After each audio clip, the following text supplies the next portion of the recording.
আসসালামু আলাইকুম, সবাই কেমন আছেন? আশা করি সবাই খুব ভালো আছেন।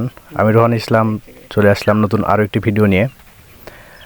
তো আমার ব্যানানা ম্যাঙ্গোর গাছ লাগানো আজকে 4 দিন হলো। 4 দিন আগে আপনাদেরকে দেখাইছিলাম যে কিভাবে মাটি তৈরি করেছিলাম এবং চারা রোপণ করেছিলাম। আর আজকে আমি 4 দিন পরে এই বাগানের পুরো আপডেটটা আপনাদেরকে দেখাবো। তো সবার প্রথমে চলুন পুরো বাগানটা একবার দেখে নিই।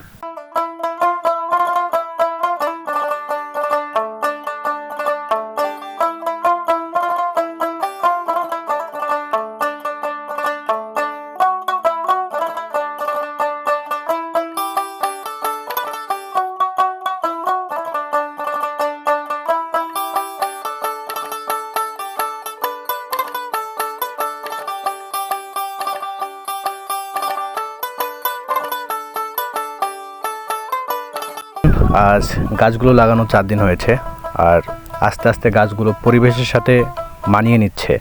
আর এই কিছুটা দিন গাছের জন্য খুব গুরুত্বপূর্ণ, কারণ গাছের সাথে পরিবেশের মানিয়ে নিতে একটু বেশি সময় লাগে।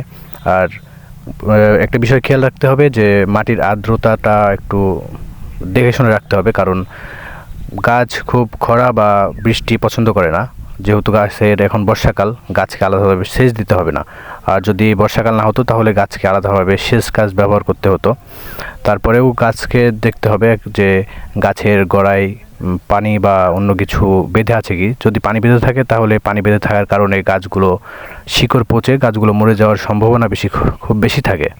এখন আপনাদের কাছে প্রশ্ন আসতে পারে, গাছ লাগানোর 4 দিন পরেই আমি কেন ভিডিও করতে আসলাম?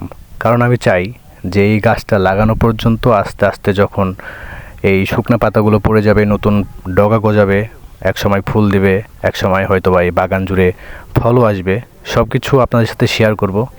এই কথা চিন্তা করেই আমি কিন্তু আজ 4 দিনের মাথায় আবারও ভিডিও নিয়ে চলে আসলাম। তাই আপনাদের কাছে আমার অনুরোধ, যদি কেউ এই গাছ সম্পর্কে জানেন বা এরকম বাগান করে থাকেন বা এই জাত সম্পর্কে জানেন, আমাকে অবশ্যই কমেন্টে মন্তব্য দিবেন।